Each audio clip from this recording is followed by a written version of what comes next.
I'm with Tim Harris. He's the GM of Interaction Orchestration. So first, tell us, what is Interaction Orchestration? Sure.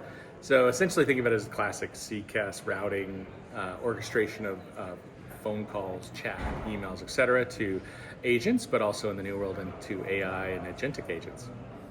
Okay. So what is NiCE doing in this area?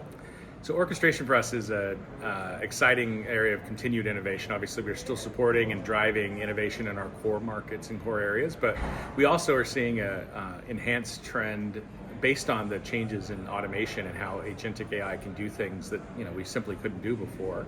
It's changing the way we look at orchestration. So we look at workflow orchestration, like the ability to actually take from the customer's intent, understanding it through whatever entryway they come into the organization, and help orchestrate the process steps beyond just the interaction. So the process steps that need to be complete all the way through to full fulfillment. And as an example, if you wanted to purchase something, in a very simple example, and you called someone, the intent would be that you want to purchase.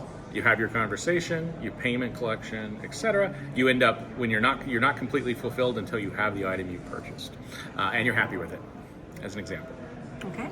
You also talked about the role of the back office and mid office and how that's coming together with what NiCE is doing. Can you explain that? You bet. So, I've been using this term lately, especially this week, as you guys have been talking, where the front office agents are typically more generalist in nature. They handle lots of different types of inquiries, have lots of different capabilities and skills.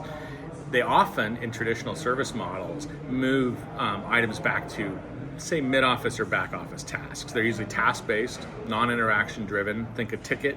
Think the need for a compliance step, for a regulatory check-in, for an approval.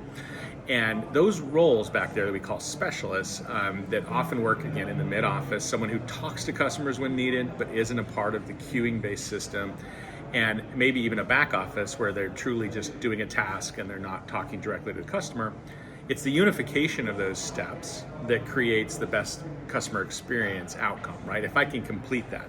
Now, what changed really, and why that's always been the case, what's changed is with automation, agentic agents are often coming back and they're doing some of those specialist or back office steps, but maybe not yet doing the front office, or vice versa. They're doing the front office, but they have to step and have a human do one of the other steps.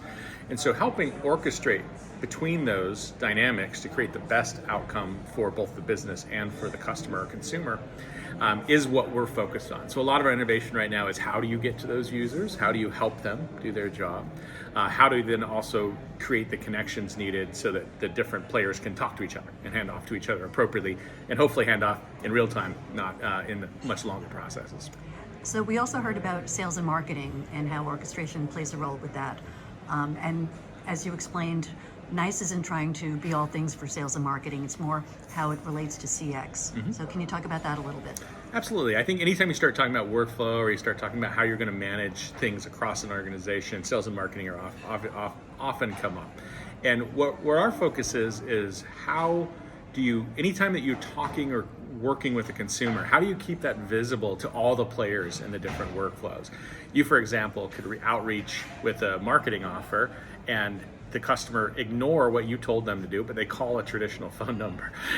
In that scenario, how could you know about that appropriately so that then when they called, you could say, hey, maybe you're calling about the marketing one, even though you didn't go to a specific website or go to a specific phone number. It's a dream, frankly, to be able to do that. How do you do it? You do it by connecting the data structures behind the systems so that when marketing says, hey, I sent an email, then you can have another system that in real time can get that data and help orchestrate it appropriately. No, they could just easily say, no, that's not what I'm calling about, or you can choose to do that. But the whole point is the combinations are where it's at. And that's primarily a marketing example. In a sales example, it would be, if I'm doing an SDR style role and I'm outreaching to a customer, it'd be really good to know in advance before I call if there's current issues, outstanding, any of the different things that may be happening, so that I either choose not to call or I call with context. And all of that to us is just different flavors of the same workflow trying to achieve an outcome. Okay, and you gave a great demo today. Can you give a brief overview of what the demo tried to cover? Certainly. I demoed today the latest iteration of our Orchestrator product, which we announced last year. I guess early this year, technically, to this audience. And what I was trying to show is that workflow component being used through a tool that we call Orchestrator, which tracks these workflows and the iterations of these workflows that are happening. Meaning that if you call in, you're a part of one thread, right? And then there may be thousands of those threads, someone trying to follow a very specific step. The example I gave in that demo was about helping a telecom company work through router upgrades and things like that in a dynamic fashion, talking to multiple systems, being able to manage that and orchestrate it. But it's not a real-time function in that example, once waiting for a service technician to complete, doing it multiple steps. And I hoped that that demo would demonstrate that the workflow is well beyond the interaction. Okay, well, thank you so much, Tim. Appreciate your time. Thank you.